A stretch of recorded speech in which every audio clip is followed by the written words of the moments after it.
in ensuring that environmental impacts are mitigated and benefits are maximized. We've been working with many partners, including the International Union for Conservation of Nature, the Convention of Migratory Species, as well as the members of the coalition, the IRENA Coalition for Action, and the coalition linking energy and nature, Clean Action. We have looked at different aspects under this workstream, including renewable projects siting and permitting, grid infrastructure and migratory species, positive benefits, including agrivoltaics, as well as the circular economy of renewables. Ladies and gentlemen, the message is very clear. The world must triple renewable energy capacity by 2030. We need to ensure that this happens in harmony with nature, so that impacts and synergies are properly managed. Technologies and solutions are available. We need more measures and policies to address the remaining barriers and further promote the dissemination of knowledge, policy experience, and best practices. This requires strong collaboration across sectors, regions, and also institutions, many of you represented here. This is why we are here today, to bring together energy and conservation experts from different countries in different contexts. I thank you all for your attention and participation in this session. Now, moving on to the next agenda item, we're going to have a keynote speech from His Excellency, Mr. Bojan Kumer, who is the Minister of the Environment, Climate and Energy from Slovenia. Mr. Kumer, you have the floor.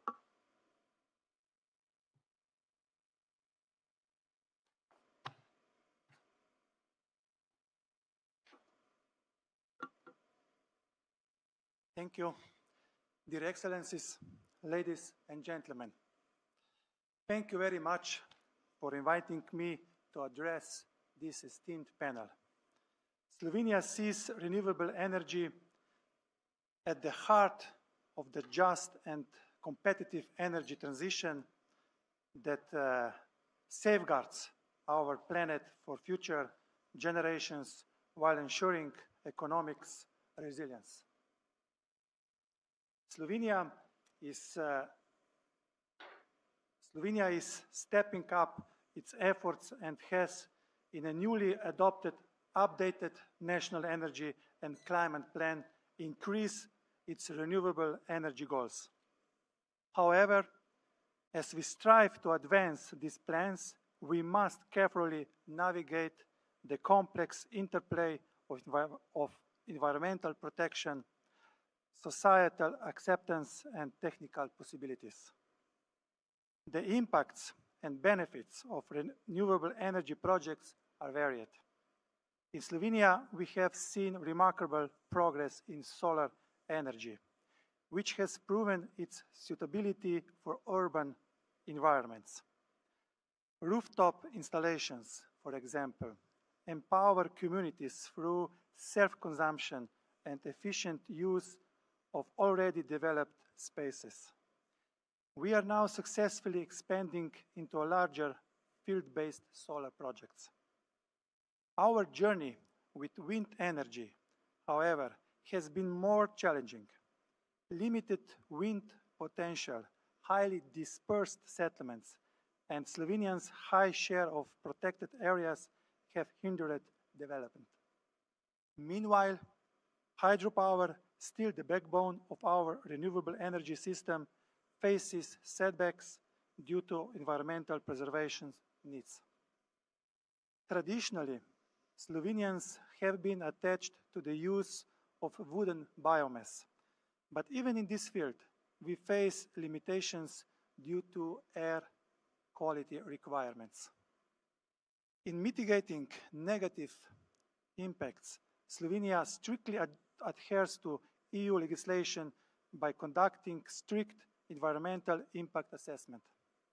We also map areas with technical potential for renewables alongside biodiversity, cultural heritage, and water protection zones. This approach enables us to identify suitable sites for solar and wind power plants while minimizing ecological disruption.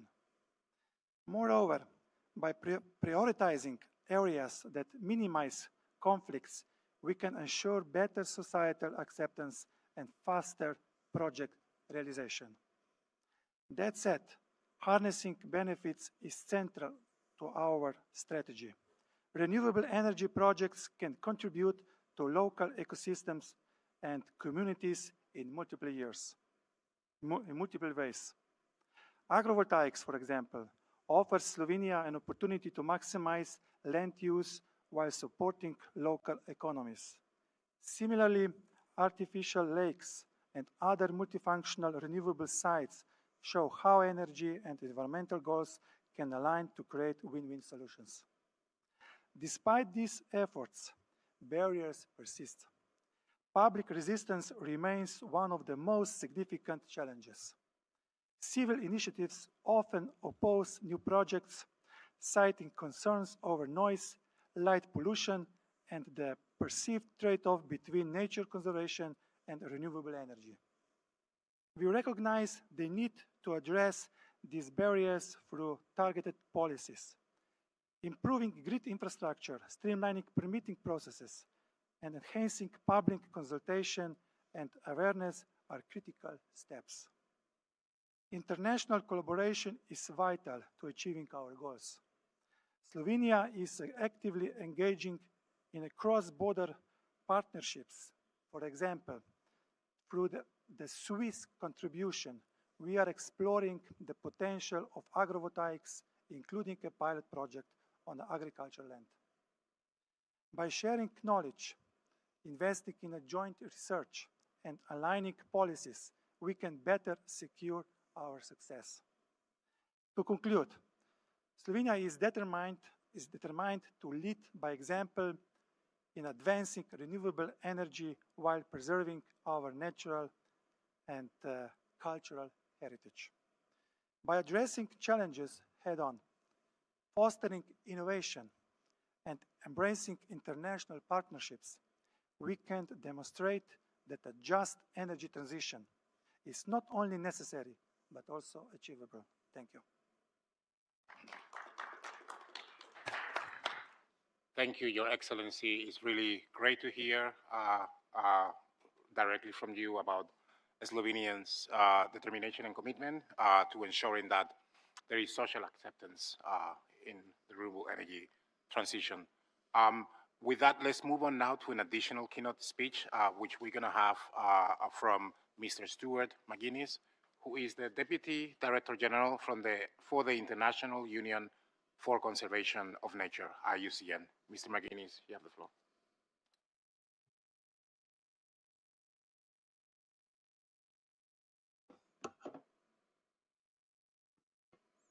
Thank you very much, Raoul. Minister Kumar, colleagues, ladies and gentlemen, thank you very much for the kind invitation to address this session of your annual meeting.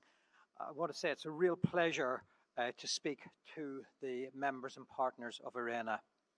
Now, while several of you belong to governments and organisations that are already members of IUCN, let me give the rest of you a brief introduction to our organisation. The International Union for the Conservation of Nature is the oldest, largest and most diverse global environmental network. It has over 1,400 members spread across 5 membership categories: states, government agencies, subnational jurisdictions, indigenous peoples organisations and NGOs. We have offices in 70 countries that allow us to work directly with our members to deliver conservation impact on the ground. Furthermore, we maintain a global expert network of 17,000 volunteer scientists that enables IUCN to act as a key conservation science policy interface, producing globally recognised knowledge products and scientific assessments such as the Red List of Threatened Species and the Red List of Ecosystems. Now, to come to the issue around environmental impacts and benefits of renewables, I'd like to begin by recalling the cover decision from UNFCCC COP26, which explicitly recognised that the climate crisis and the biodiversity loss crisis are inextricably linked. That was a significant decision, and it extends way beyond the common and I would say somewhat erroneous narrative that the climate biodiversity interaction pertains primarily to the role of forests in sequestering atmospheric carbon. There's a deeper, more fundamental dependency. The loss of biodiversity exacerbates climate change, and equally, climate change exacerbates biodiversity loss. Equally, and as Raoul highlighted in his opening comments, solutions to climate change are not inherently nature or biodiversity neutral. They have scope to be either nature negative or nature positive. And all these interactions have direct impacts on the lives and livelihoods of hundreds of millions of people. Now, over the last 50 years, an all too common approach to global problem solving has been to focus exclusively and narrowly on the achievement of a single immediate policy objective. In doing so, little consideration is given as to whether or how other major societal challenges could be exacerbated as a consequence of those actions. And let me give you an example of that. Since the late 1940s, the provision of affordable and plentiful food, which is, of course, an admirable and a good thing in its own right, has been pursued in a manner that means that modern farming systems now contribute to 43% of the current species extinction risk and have driven land use practices that are actively, now, at this moment, degrading 100 million hectares of land. Just for context, what's 100 million hectares? Well, 100 million hectares equates to approximately the amount of land China has dedicated to arable production. It's massive. So, and this has been one of our problems of taking a single siloed approach to problem solving.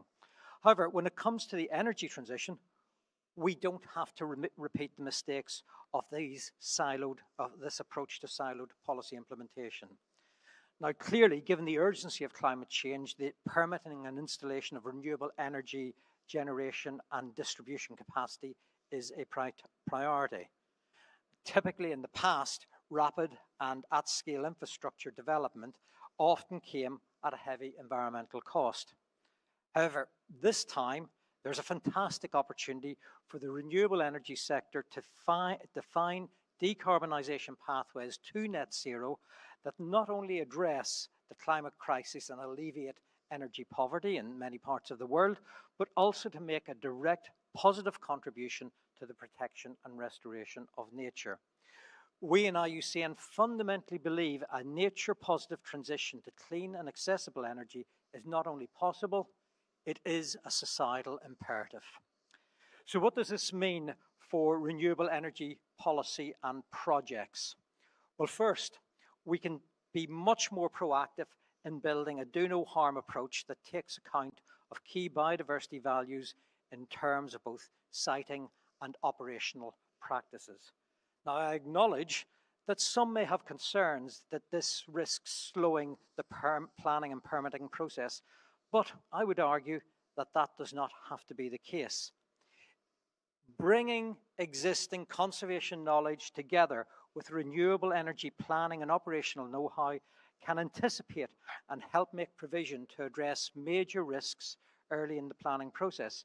And indeed, several regulators are now beginning to pilot the incorporation of these types of approaches to for nature-positive renewables into their permitting process. Second, we've got to acknowledge we don't have all the answers. And this means that we need to systematically build biodiversity parameters into regular monitoring procedures of renewable energy installations. Equally, we need, collectively, to better document and understand the role of cumulative impacts of renewable facilities and grids across the landscape or seascape. The good news is this work is already underway. IUCN, with many of you and many of our renewable energy partners, have just released guidance on spatial planning, effective monitoring, and cumulative impact assessment. And finally, our ambition does not have to be limited to do no harm. The renewable energy sector has the real potential to be truly nature positive.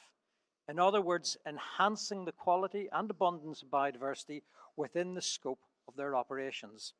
In this respect, IUCN and its partners have recently launched a compendium of opportunities for biodiversity enhancement at solar and wind facilities, bringing together information and good practice principles, as well as case studies based on current industry best practice.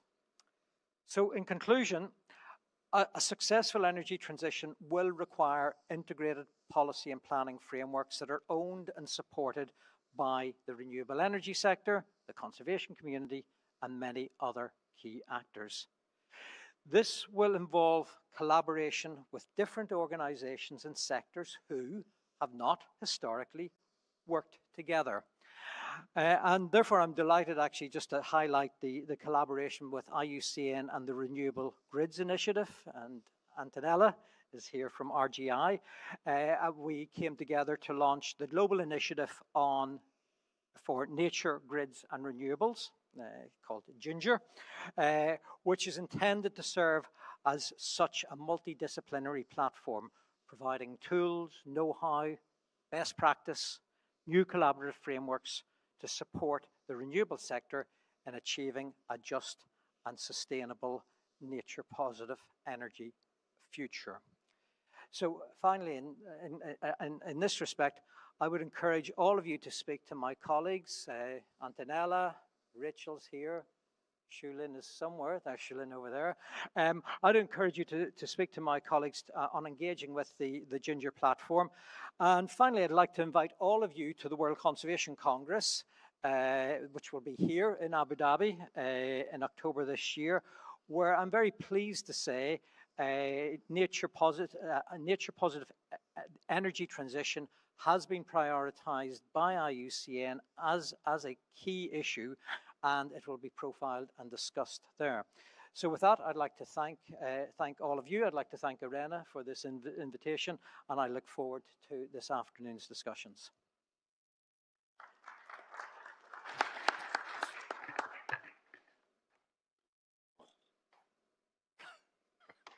Who is going next?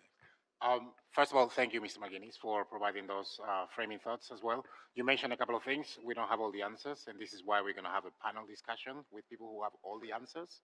And that's going to be moderated by my colleague, Dr. Ute Collier, who is the Deputy Director for the Knowledge Policy and Finance Center here at IRENA. Thank you, Raul, and thank you, Stuart, and His Excellency the Minister. It was great to have these keynote speeches, and I feel very happy to hear things like "go beyond, do no harm." You know, we really need to be ambitious here. We know the energy transition itself is a challenge, but unless we do it in a way that we have got environmental benefits, nature benefits, and benefits to people as well, it just cannot succeed. So here at IRENA, this is definitely a theme. I mean, this is the first time we're bringing this theme to the Assembly, as far as I know, and I'm very pleased to have so many of you here. So we now have roughly an hour. We have invited a number of people to speak. I do hope, unlike in many other sessions, we may even have some time for a bit of audience participation, which would be nice. So let's see how we go. But so in this first panel discussion, we have 4 countries, but we also, first of all, I'd like to invite a perspective from industry, because obviously industry are the people who go out there and develop the projects and are involved in all the environmental permits, etc. So I'd like to invite Bruce Douglas, who's the CEO of the Global Renewables Alliance. We work very closely with them through the Coalition for Action, through the tracking report we do on tripling for 2030. And we always put something in there about ensuring that we have environmentally positive benefits. So Bruce, please give us your perspective. Thank you so much, Ute and Raul, to IRENA for bringing this topic, this important topic, to the Assembly. And I think it is the first time I've seen it here, and absolutely timely. So the Global Renewable Alliance, we represent the industry with a single voice for the renewables industry internationally. We represent wind, solar, geothermal, and hydropower on the generation side, but also storage, grids, and green hydrogen. We don't think we can triple renewable energy without those other technologies. Also good to see that industry is not portrayed as the bad person in the room. You know, we're necessary to the energy transition. I think we represent something like 85% of investment in the energy transition historically, and that's set to continue. Also, Raoul, you put a bit of pressure on us, you know, the panelists here, that we have all the answers. I don't think we have all the answers. Maybe collectively we do.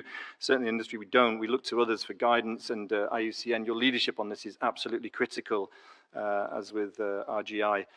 What I will say is that climate change, clearly headline topic, but biodiversity is like the, you know, the forgotten child, if you like, of this, which is as important, if not more so, in that longer term perspective. Species loss, extinction level event is taking place as we speak. Climate change is one of the causes of that, but it goes wider than that, and I think industry and renewables can play a key role in that. The 11,000 target, so it's the tripling of renewables is 11,000 gigawatts by 2030, Raoul, as you said, that's the UAE consensus. That equates to about 3 gigawatts per day, every day between now and 2030. So that's 3,000 megawatts of renewable energy installations. If anybody knows what 3,000 megawatts looks like, it is enormous and significant. So let's not kid ourselves that there will be no impact. There will be impact, and it's all about balance and about planning. And I think, Stuart, your comment about that planning and permitting with nature positive at the heart of it is key. We do not shy away from that as the industry. We welcome it, and we embrace that. It's the only way to do renewables at scale. The planning, permitting, installation, in fact, across the whole value chain, from the mining right through to end-of-use recycling, has to be done right. Otherwise, we will not reach the tripling or beyond. It will get stopped in its tracks. So I'll mention two things on that. Early planning and engagement on the nature positive side, but also with communities, is critical to the rapid scaling of renewable energy. There's an opportunity coming up now for governments. I sit next to my colleague Isaac from Kenya on the NDCs, so the National Determined Contributions, which is the national climate plans. The deadline is February to submit those to the UN, and within those, governments have an opportunity not only to provide ambitious national targets, but also plans and action. We would advocate strongly to not just focus on the what, like the number of gigawatts, but also the where and the how. And this is where the environment and nature positivity come in. Linking to your comment about grids as well, is where can the new renewable energy projects be developed with relation to the load and with relation to potential grid connection requirements. That has to be done early. Spatial planning is the key to that. I also want to congratulate Minister Kumar for your now fully integrated ministry, environment, climate, energy. I think you cover transport as well, is that correct? I just spoke to you, your sustainability. Congratulations on that, and I think that is also a great opportunity to then have that integrated approach. And I know you speak weekly with the finance minister as well. We cannot ignore the finance ministry in this. I want to finish by just commenting on the positives. What we're seeing is that we do have solutions. We do have case studies, examples of where renewables can be a win-win, so for industry and environment, and they can be nature positive.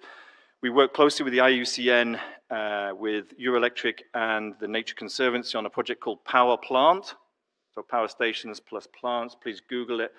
It gives extensive information on case studies. I'll give some here. So offshore wind, it details how to mitigate any problems from offshore wind in terms of noise reduction, marine spatial planning, bird protection, using existing sonar and digital technologies. But also on the positive side, to build new reefs for reef species, underwater farming, exclusion zones for fishing and the highly damaging trawling of the bottom from fishing. Second is agrovoltaics. It was mentioned earlier by Minister Kumar. There's an opportunity to have managed grazing, so livestock, sheep below the solar panels, save money and have effective farming. Introduce native wildflowers around the solar panels and intercropping. The studies we've seen show that there is enormous benefit for agricultural production when using photovoltaics as shading. And finally, on hydropower, which is possibly the most sensitive of renewables in terms of the sustainability and environmental impact, there it has to be done well with local communities, early planning. There are mitigation methods with fish ladders and so on, but also opportunity to restock with endangered aquatic species. I'll finish there, but thank you so much for introducing this topic. Happy to explore this further during the discussion. Thank you, Uta. Thank you, Bruce. And thanks also for mentioning hydropower, because obviously that is one of, well, the renewable source where there has been a lot of work on sustainability, on environmental impacts mitigation already with International Hydropower Association, for example, sustainability guidelines. But we kind of wanted to bring the topic of solar and wind to the table as well, where there's been a little bit less thinking, I think, so far. But it's good to see that there are a number of examples now, and we will come back to some of the issues like agrivoltaics and wind power, no doubt. I'd like to now invite some of our member states to give their perspectives, and appropriately, we're going to start with China, because of course China has now got the largest deployment of certainly solar PV, but also wind. I mean, last year you added a phenomenal amount of especially solar PV.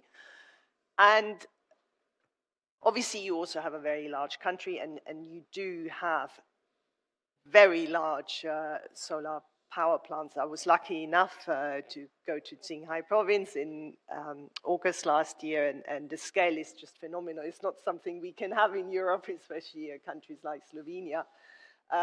So it'd be interesting to hear your perspective about you know, how some of these plants may impact the environment in positive and maybe also negative ways, and what you consider the most important factors to ensure that these impacts are minimized, and maybe also getting the nature positive benefits, which Stuart mentioned. So Howard Yang, please give us your perspective. Okay. Thank you, and good afternoon. Thank you to having me to being here to talk with, to discuss about this very important issue. I think it's very important. As you have mentioned, China's renewable energy sector has grown very quickly. Actually, I will share only one data. In the last November, I think the China's renewable almost achieved 1,800 gigawatts. So it's a very huge amount of renewables, and all kinds of renewables are in China, hydropower and solar PV and wind, all kinds. But actually, in my opinion, all kinds of projects have environment impact, both negative and positive. So let me, first of all, maybe I can start with, you mentioned the Qinghai province. I think you visited last year. And this is an example. Yeah, we have solar plant, you know, solar farm. Solar farm is very large. You know, in China, we often build such a project with large scale to make the cost more cheaper and to make it more efficient. And in the solar farm in Qinghai province, I think the name of in the Gobi Desert, it's a desert area, and I think the name was Talatan.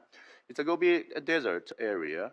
And the solar power farm definitely can reduce the local wind speed by, let me see, 37% during the daytime. And at the night, the number will become the 46%, just to reduce the wind speed. And this reduction of wind speed just can help to promote the vegetation's growth in the local. And also, I think the shadowed microenvironments under the solar panels have to lead to a reduction of evaporation rates, and the humidity of the local commute is just increased 4% compared with not building its solar farm. So this is a very good example how we can build a solar farm which can be very good to develop the renewables and also be benefit for the environment. And also, as mentioned by the Bruce, and we have hydropower. China is a big country of hydropower. We build a lot of huge dams, and it will have some negative effects on the river ecosystems, and for fish migration. It's a lot of problem. But actually in China, we try to deal with this kind of problem. We learn from the Americans and Europeans. We did a lot of fish ways. We built in the past 10 years. We built over 50 fish ways. But there's this problem. Fish waste really helps the fish. Can the fishes, these species, they finish their life cycle? We know if you build a fish way, the fish can just go to the receiver. But what they do in the receiver is still a problem. So this is the first step. So I think the monitoring system and the post assessment is very important in this sector. If we want to, as you mentioned, maybe I should give you some factors. I think it's very important to develop the renewables while it's how to say it's environment friendly. First, I think you should do a master plan. Plan is very important. Yeah, we still remember when we don't have a master plan, all kinds of small hydropower stations all around the world, and I think this is a huge damage for the environment and biodiversity. And the second, I think, is definitely you need to do EIA. EIA is very important, but I think EIA is not enough to protect the environment, because in the past two decades, the environment, the renewables developed with an unexpected rate. Yeah, we don't expect before 20 years how fast the renewables can grow, and also the environment. I will say the environment effects is hard to expect it now, because if you don't have a long-term monitoring, if you have it's very hard to describe the real effect of this project. So I think a long-term monitoring system is need to build, and we must have some rules and have some principles to do such kind of assessment. And finally, the most important thing I think is to share experience. We don't, if we build a hydropower station, a big one, it will run over than 100 years. So over 100 years, I know we should know if we do the monitoring system and assessment correctly. After 100 years, we know the effect. But only we know it's not enough. We want to share the experience with other guys. And I think in some countries and areas, they already do this kind of work many years before. So I think the knowledge is sharing between these areas and countries is very important. So this is what I want to share today. Thank you very much. And this is, of course, where we at Irina are hoping to contribute to the knowledge sharing through sessions like this, but that was our general work in this area. Okay, let's move from China and let's go to sub-Saharan Africa. Actually, we have two contributions from Kenya and from neighbors Tanzania. I mean, we've talked a lot about especially sub-Saharan Africa being behind in terms of renewables development, lots of potential, but struggling to get investment. But Kenya is one country, of course, which has really advanced very quickly. You also have lots of great potential, which you've developed from solar, wind, geothermal, of course, as well. So, Mr. Kiva, what is your view on the interactions between the projects that have been developed and the local environment in Kenya? Has it all been positive? Are there any projects which have positive impacts on environmental biodiversity, also negative impacts? And what's your experience in managing those impacts? Thank you very much, Ute. So, Excellencies, distinguished delegates, renewable energy projects in Kenya have demonstrated both environmental benefits as well as potential challenges.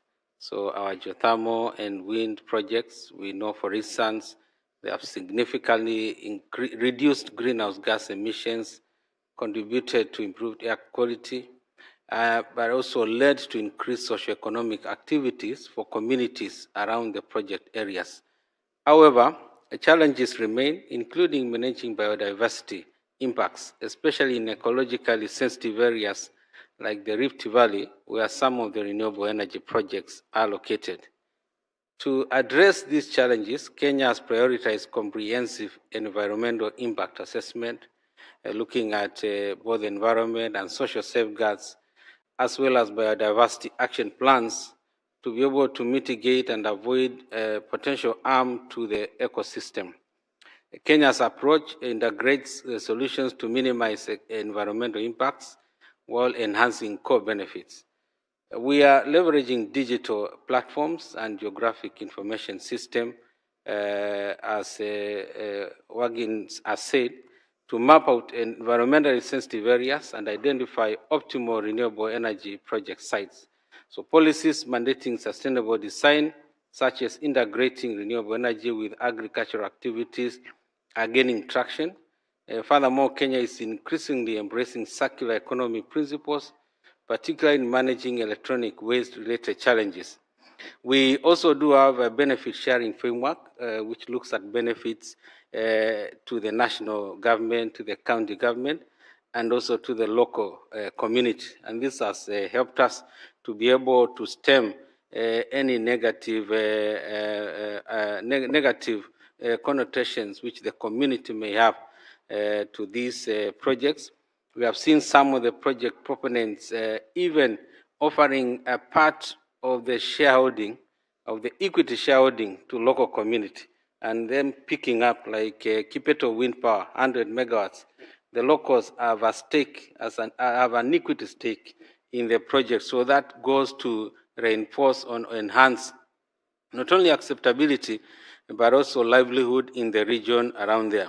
We have done our carbon market regulations, which apportions a share of proceeds to the local community, and also gives, of course, to other government-related bodies to be able to do conservation.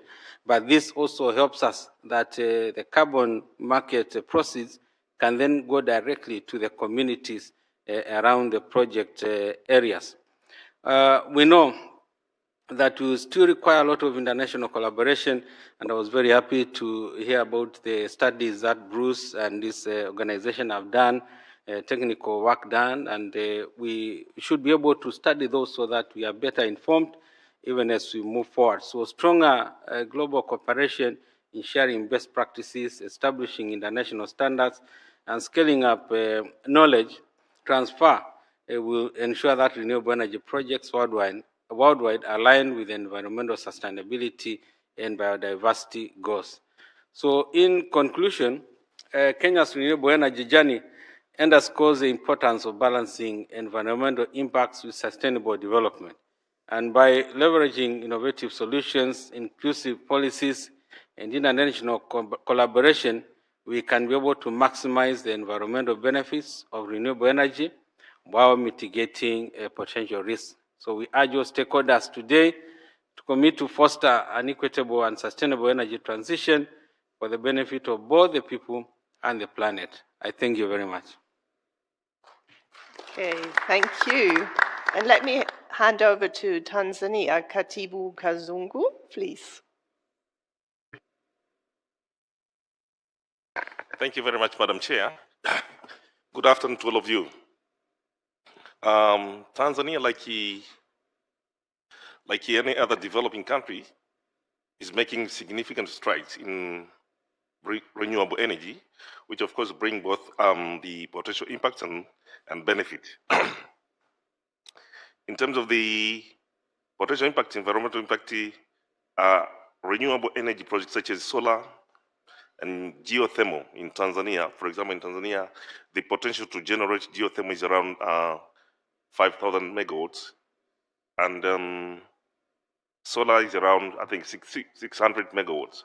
And if we harness these, we can significantly reduce greenhouse gas emission and reliance on fossil fuels. And this, of course, can help to combat climate change and reduce the air pollution. For example, the ongoing 150 megawatts in Kishap, in Shinyanga, in Tanzania, is a case in point here. But again, we've got the Mwalimu Julius Nyerere hydro project in Morogoro, which is generating around 2,100 megawatts. Again, can help to significantly reduce the green gas emission and reliance on fossil fuels. But again, on the economic impact, the development of renewable energy infrastructure can create jobs and stimulate local economies. The Julius Nyerere hydropower project, for example, was able to generate dozens of jobs to majority of Tanzanians. And even the solar power in Kishapu has already shown some positive impact in the region. But again, in terms of the social impact, the access to reliable and affordable electricity can significantly improve the life of many Tanzanians, especially in rural areas. Solar panels in schools and hospitals, for example, have provided electricity to previously off-grid areas. And again, in rural Tanzania, for example, small factories have been in operation now as a result of availability and accessibility of renewable energy. So as a country, we are beginning to see some of the benefits of the renewable energy, availability of renewable energy, for example, in terms of energy security, and what we're saying, that the diversification of the energy sources can significantly reduce the dependence on imported fossil fuels, and in this way, it enhances the energy security. Once again, the Julius Nyerere hydropower project has enabled Tanzania to achieve a significant cost savings, reducing expenses of approximately $1 million per month that was used to import fuel used to generate electricity. And again, we're saying we see that the renewable energy is in line with the sustainable development. And in this way, it can significantly contribute to the green future. And again, Julius Nyerere hydropower project is a case and point here. Again, we're saying that we can see the technological advancement, investment in renewable energy foster innovation and technological advancements, and positioning Tanzania as a leader in clean energy in sub-Saharan Africa. Again, for example, the shutdown of 7.5 megawatts of heavy fuel oil power plant located in Kigoma region in Tanzania has significantly contributed to the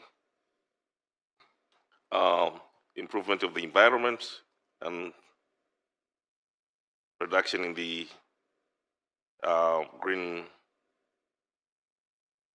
greenhouse gases. So what we're saying, Tanzania renewable energy sector is vital for its social and economic development, and the government of Tanzania is fully committed to developing this particular sector, and this is more evident in various initiatives and policies. And if you ask me, the future looks promising, with the potential to become Tanzania to become a significant player in the global renewable energy in sub-Saharan Africa. Thank you very much. Thank you very much. Let's go back to Europe. Now, Hanne Jeslit from Denmark. Obviously, Denmark was one of the pioneers on wind power, so I'm sure you have some interesting experiences from Denmark in terms of technological innovation solutions for sustainability. So what, in your view, is the best thing to do to build these synergies between the sort of zero carbon future and local environmental benefits? Thank you very much, Chair, for this introduction, and thank you also for inviting me to this panel today. Yes, so it is indeed important that accelerated deployment of renewable energy is going to happen in order to achieve the tripling targets, and in actually being successful, scale is important, and so is also the efficiency of the planning processes, both onshore and offshore. But to be successful, clearly it's also very important to find balanced ways that ensure social acceptance and that environmental impacts and benefits are taken probably into account. And I think one of the important recognitions there, also for a country like Denmark, is actually that there is, you can say, a big difference between small-scale and large-scale deployment. We are simply in another place than we were, you can say, 20 years ago. We are wiser, of course, we know more, but also we cannot just take as granted that the experiences we had before are also those that, you can say, apply today. And that's one of the learnings from, you can say, from our side, being one of the pioneers, as you said, in the first place. So onshore, if we turn to that in the first place, you can say when it came to social acceptance, when onshore wind was actually started, turbine sizes and the projects were much smaller, and what you would usually see was also that, you can say, the local community was participating partly or fully in the project.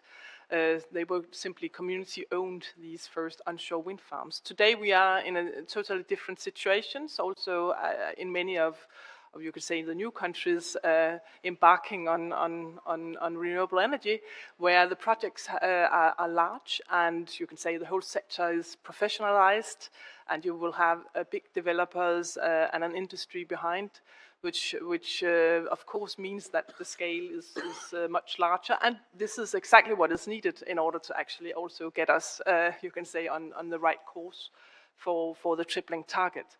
So, but it does change the dynamics, and I think that's an important recognition, and definitely ways have to be found where where the communicators are able to see and seize the benefits of the installation of renewable energy in their neighborhood, and where there's also really a clear focus on the environmental impact and the benefits.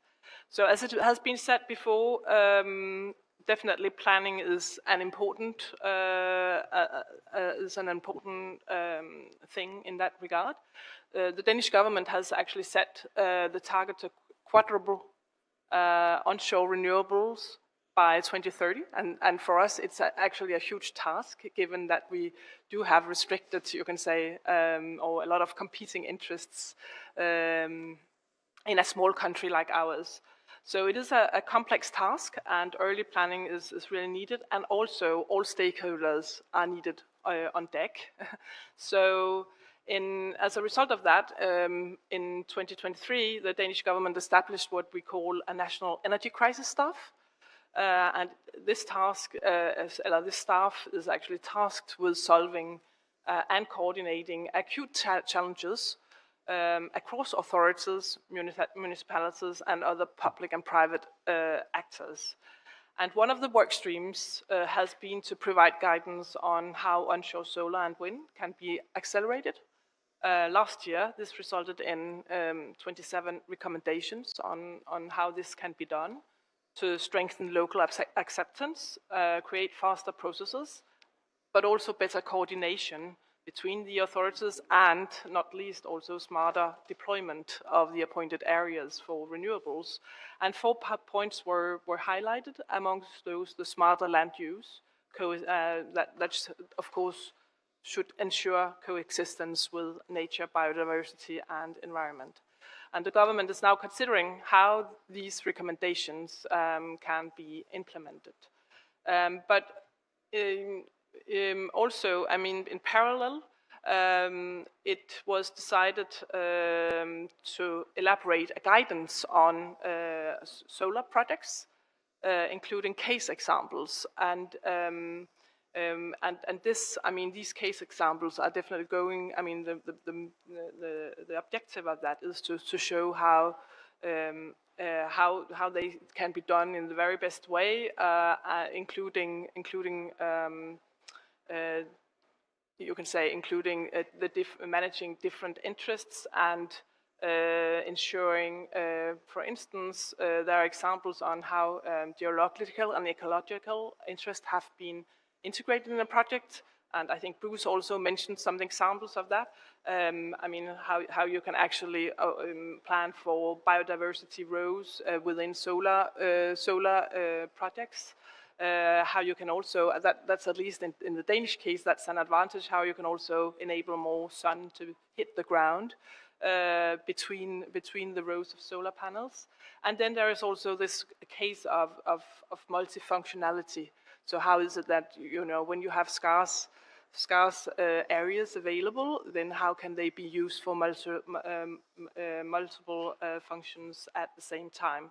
And also those functions could not only benefit environment, could also be functions that benefit local community. For instance,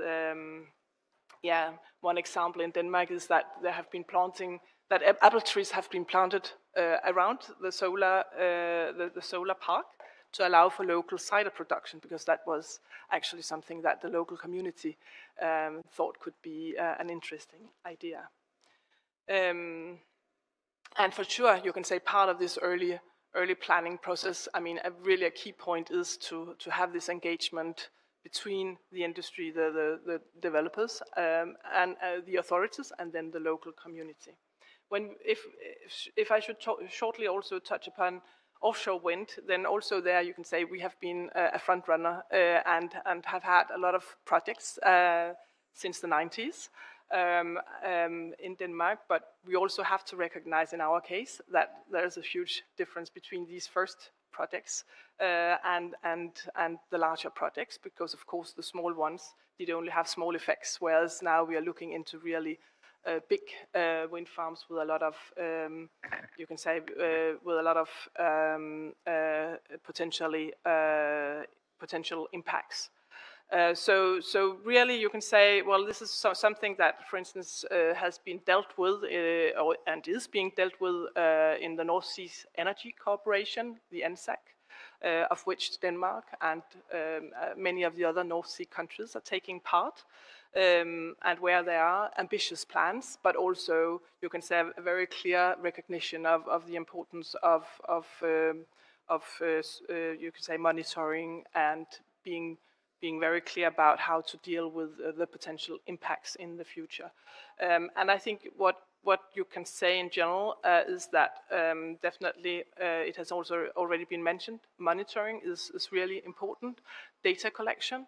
I mean, we simply don't know yet enough about what the impacts are. We do have an idea, of course, based on previous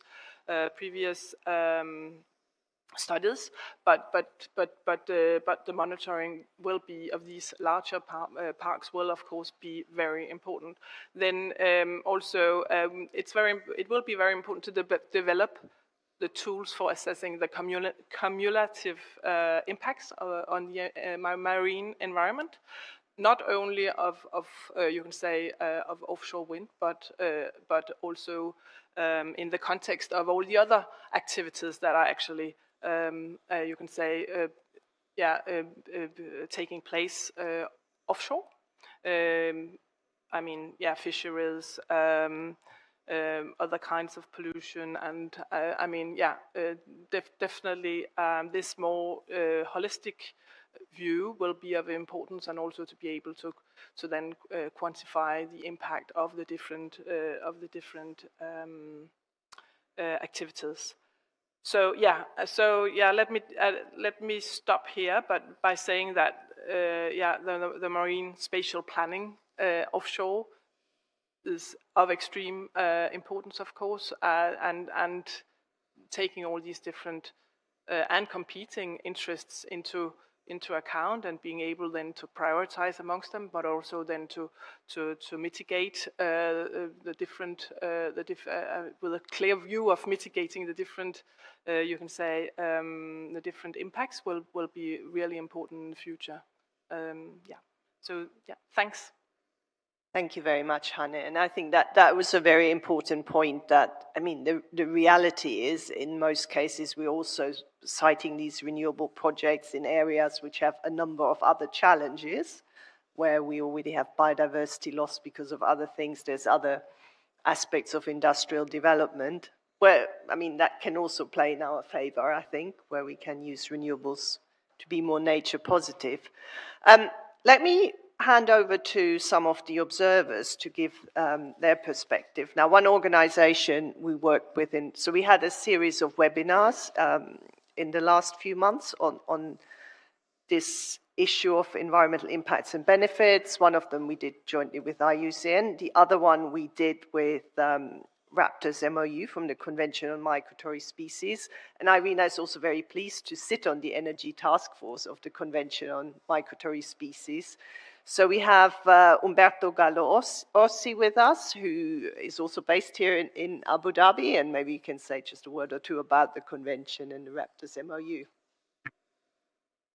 Yeah, thank you, Ute. Thank you very much, Irene, in general, for the invitation for this to this event, which addresses international the interface between energy and biodiversity. Well, we just want to highlight a bit what CMS is doing in terms of addressing this issue, in particular the Energy Task Force, which is a task force organized by the CMS, on which Irena is one of the members, which is addressing, working with other governments, with experts, with the development banks, developing guidelines and best practice and standards to address the impact on energy development on migratory species.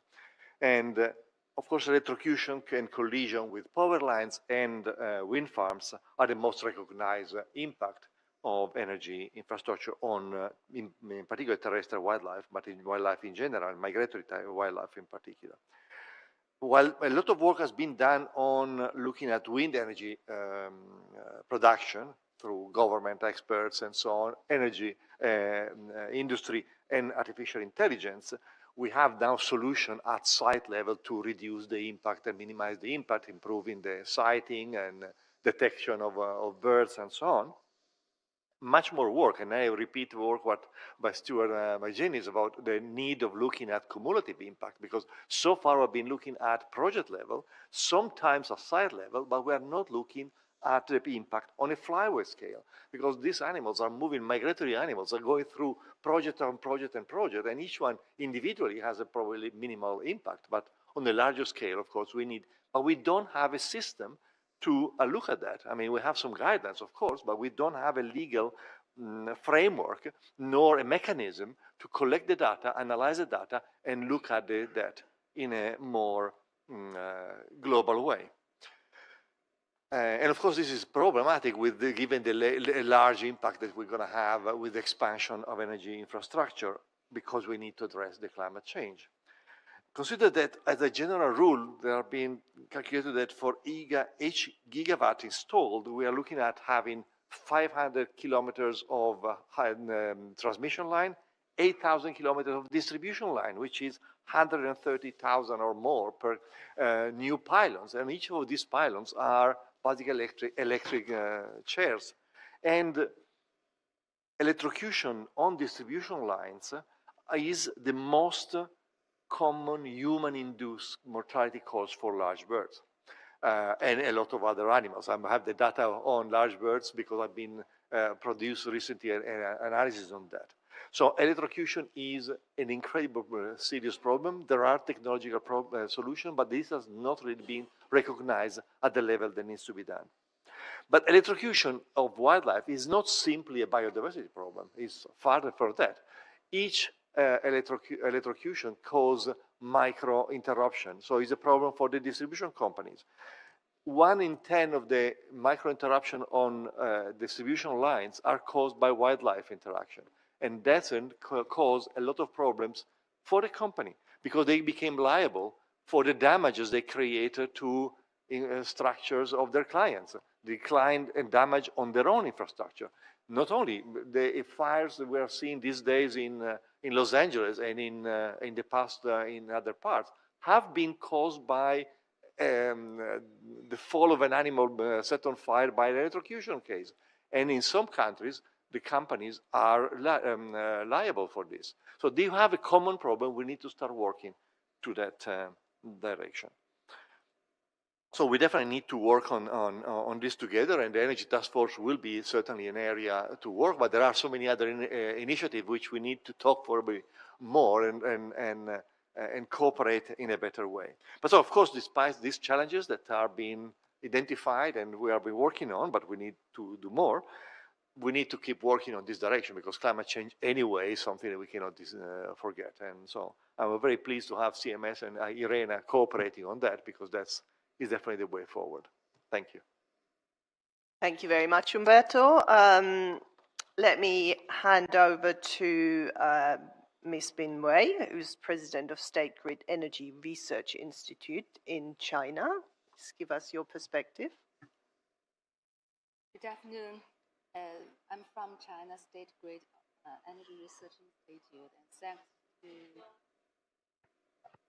Is it work? Sorry. Oh, sorry. Thanks to IRENA and KPFC and IITC team for the invitation.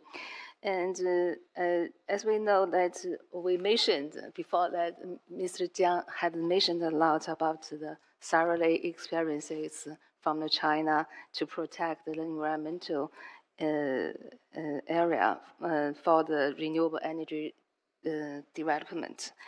And I would like to briefly say 3 points. First is, I think the most important thing is the government made rules of evaluation and supervision on the environmental impact throughout the life cycle of wind and solar projects. And Mr. Jiang has said that we have the project, we have the EIA before the project construction, and we also have the post evaluation for the project, but through the life cycle, we need some kind of monitoring method to ensure that all the project will be nature positive. I think this is a very important thing. And then, and the second one is some experts have mentioned that the positive of the utilization of land and renewable generation, we can make benefit for the society, such as now China is encouraging to build large-scale wind and solar generation in the Gobi and the desert, have mentioned the Qinghai province. And at that area, PV oasis is formed by the desert, in the desert by using the shadow of solar panels and rainwater connections and water-saving irrigation technologies. Such kind of new technology can support the growth of the plants in the desert. I think it's very useful in China, mostly in the northeast of China. There has a huge area of desert. And we also, in the rural areas, we also actually promote the agrivoltaics and the aquavoltaics. That is the solar panel in the up, and below is the agricultural planting and fishing. So this kind of model now is promoting in China everywhere, especially in the central China and the east of China. So I think this very integrated efficient use for the land, for the renewable energy development. And third, I think now China made great attention on the solar and wind facility recycling. In 2024, a new company, is a state-owned company, a Chinese Resources Recycling Group is established. This company aims to enhance modern recycling operations, all the technologies to the important equipment, such as the retired wind solar generation equipment. With such kind of technology innovation and operation, we can reduce environmental pollution and save the material recycled. So this company, I think, is very important. So these 3 points is what I would add. And thank you. Thank you very much. So I have one more planned intervention, and as we have a little bit of time, I do then want to invite the audience. If anyone has any questions, please get ready. Wait. So I'm going to Dipti first, and then I can come to you. So one of the other partners we worked with on this webinar series was Clean Action, which is a coalition initiated by WWF. I mean, Irina is a member amongst several others. And I'd like to invite Dipti Mahajan Mittal, who's working for Emirates Nature, which is the local WWF member. Please go ahead. Thank you very much, Ute. I was actually going to explain all the links between Emirates Nature, WWF, and how the coalition sort of like comes together. But thank you for making that start. It's been really wonderful to hear all the insights and experiences and all of the various initiatives that are being taken in this very important area of work. So I'm going to talk to you today about the coalition linking energy and nature for action. So like Ute mentioned, I work with Emirates Nature WWF, which is a local conservation NGO based here in the UAE. And we are also WWF's representative office in the UAE and the GCC region. WWF is one of the 6 founding members of the coalition, which was formed in 2021 and now has 14 members and counting. And today, actually, I'm speaking on behalf of all the coalition members and my colleagues at WWF who have been engaging quite closely on the work of Clean Action. And so I'm sort of like the voice for the coalition today. I won't delve into the details of what the link between clean energy and nature is, because I think we've already heard that, across the interventions that we've heard so far. But I think it's safe to say that there is a very clear and strong case for addressing the nature impacts of the energy transition. And of course, renewable energy deployment is at the heart of the transition that we need to keep to the Paris Agreement goals. And it's going to require a lot of building. And I think, Umberto, you were mentioning this as well, in terms of some of the numbers that we see. It's really kind of, incredible to hear some of the numbers that we're talking about in terms of transmission lines and grid expansion, and also the building of renewable energy assets themselves. So it's the assets as well as the infrastructure that is going to support the, the functioning of these assets. And we cannot, of course, deny the fact that the deployment of these solutions can have unintended consequences for the environment, worsening the nature and biodiversity crisis that we are already in the midst of. At WWF, we are working with our partners and stakeholders to make sure that the energy transition is faster, fairer, and greener. And when we speak about greener, it of course encompasses addressing the nature impacts of clean energy deployment as well. So strategic clean energy planning does need to consider nature goals. Of course, well-informed siting of projects is an obvious lever here, but there also needs to be a focus on nature-inclusive design, construction, operation, and decommissioning of projects. And I think we should not forget that as well in terms of waste disposal and how we're going to, kind of look at the end use of some of the materials and minerals that are going into these technologies. Recognizing the importance of the link between clean energy and nature, WWF partnered with 5 other founding organizations in 2021 to establish the coalition linking energy and nature for action, clean action. It's a partnership that is working to protect nature during the energy transition. The coalition highlights the need for new renewable energy generation projects to be carefully assessed for their impacts on the environment, allowing for options that are least damaging to nature to be prioritized. The coalition brings together all those that are aware of the link between energy and nature and to work collaboratively to disseminate knowledge and to design and implement solutions. The activities at this point sort of range from developing best practice to bridging data gaps, knowledge sharing, and promoting the sustainable use of all forms of sustainable energy.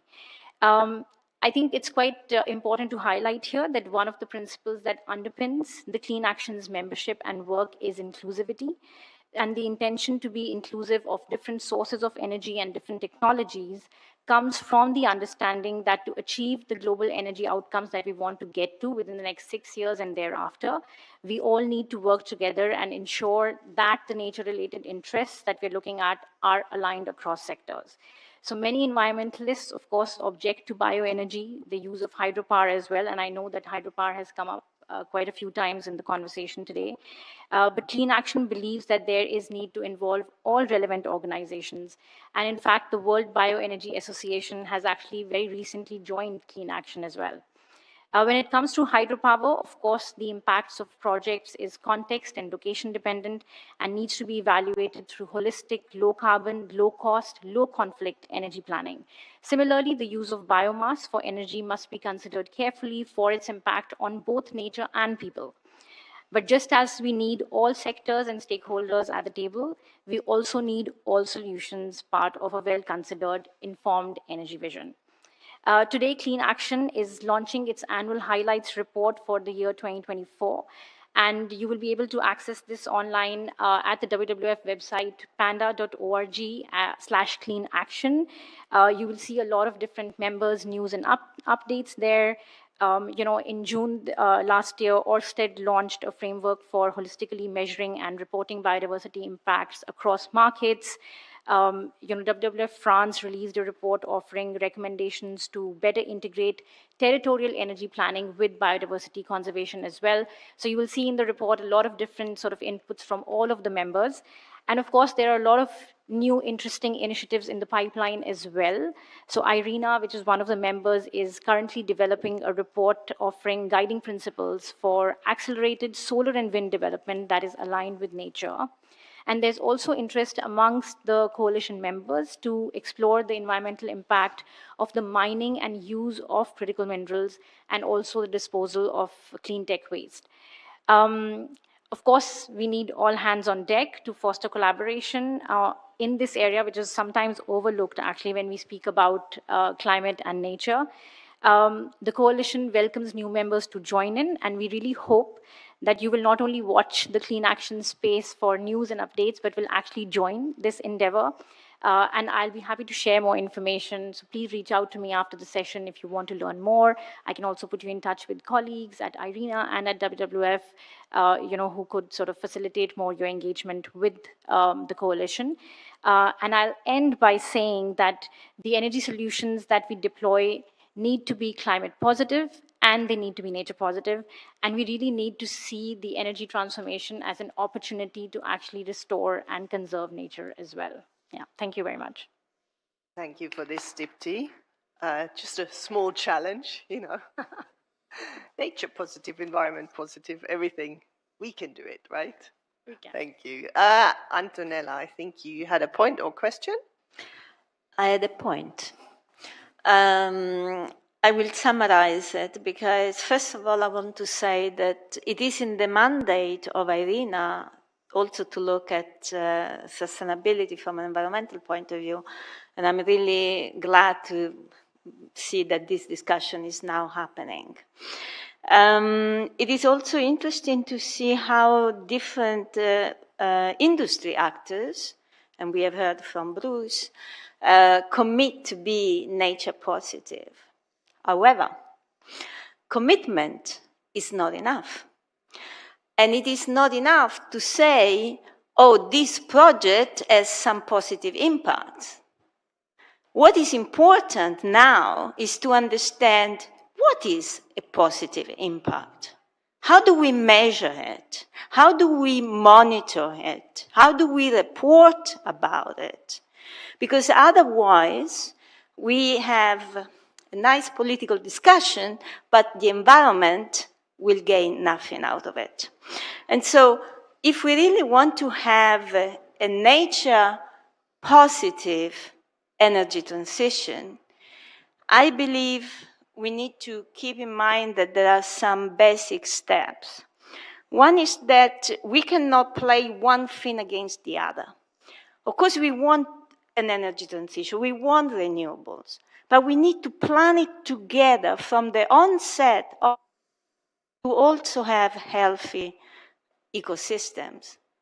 Globally, more than 80% of the global economy depends on healthy ecosystems. We cannot solve the climate problem if we don't have healthy ecosystems.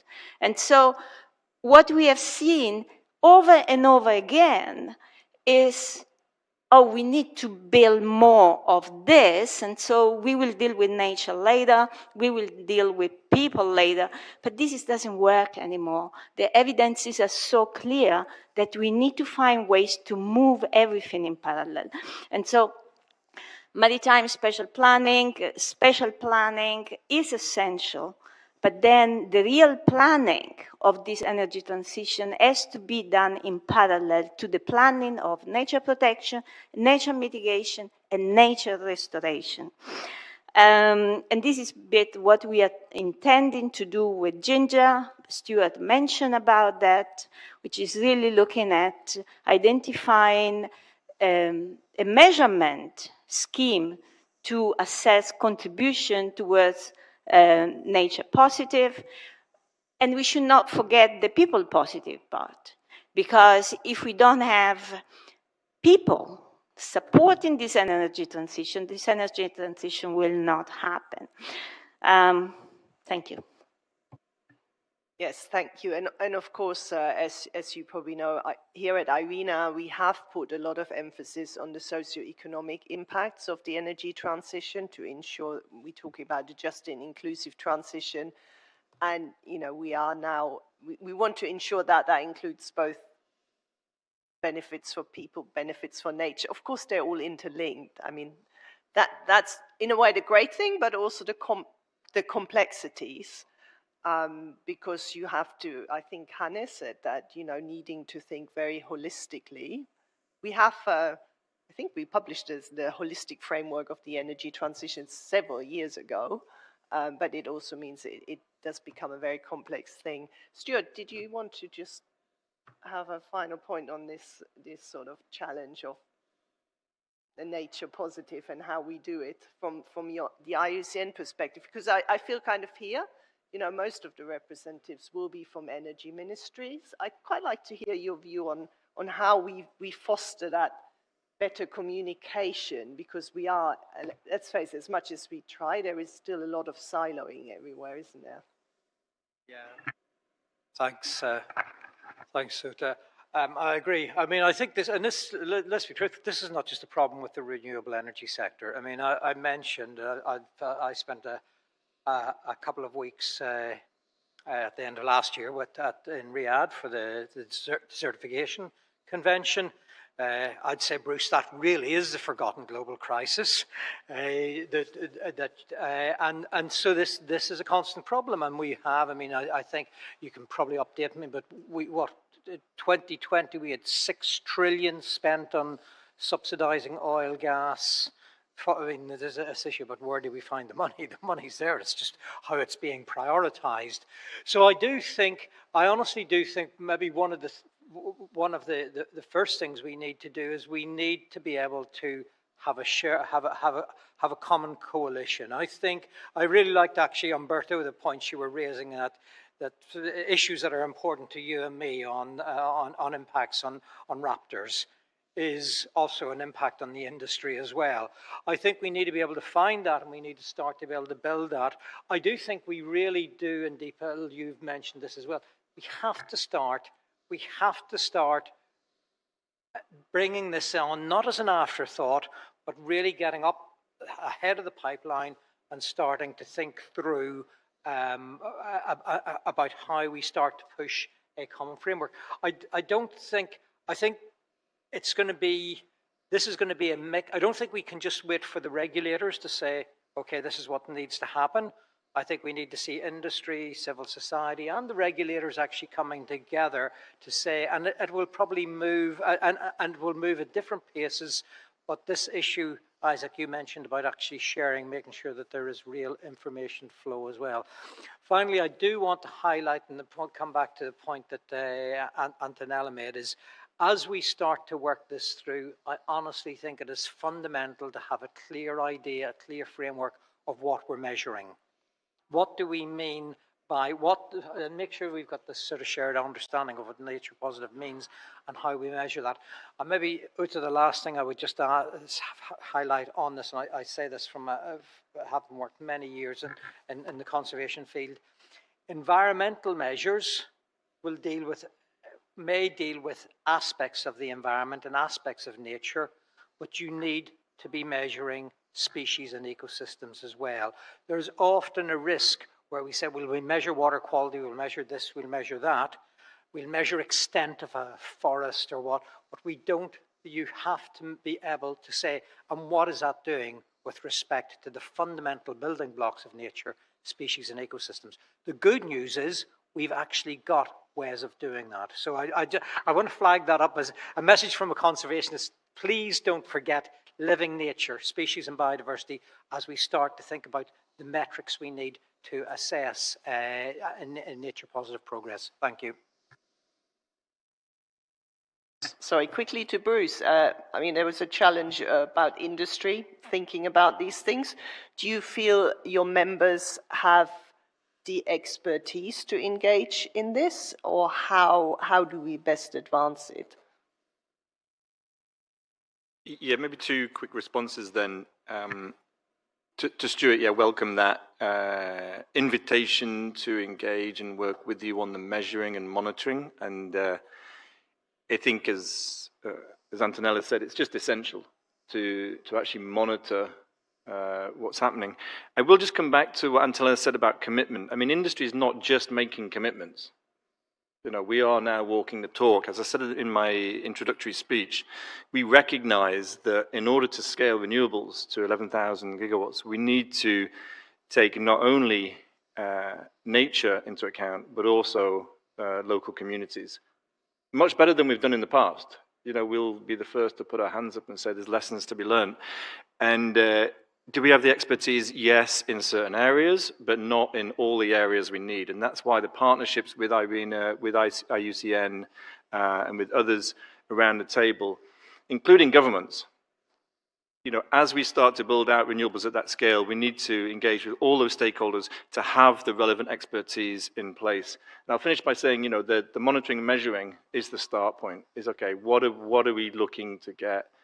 What and how do we measure it? So we're very open to work with others. We recognize, as I say, it's not going to happen without that. Thanks. Okay, so we're out of time, and for once we try and finish a session on time, actually. So I would like to thank you all. First of all, of course, the panelists, the speakers, for their interventions, and I'd like to thank the audience for coming here and listening to this, because as we discussed, it is a new topic for IRENA, but I hope you all got to understand that it is an increasingly important topic we just must tackle, as we have this multi-crisis or whatever it's called, and we are, trying to really scale up very quickly, and there is a lot to learn. So for us, this is an area that is clearly part of our work program. You'll see us doing more work on it, and we want to engage with as many of you as possible. There is the lessons learned from countries, there is the expertise from other organizations like IUCN or CMS, and we look forward to more work on this. I would like to also give a thank you to my colleague Jinlei Fang, who has been organizing the webinars this session, also Abdullah, who has helped, and we look forward to more discussions with you on this topic. Thank you.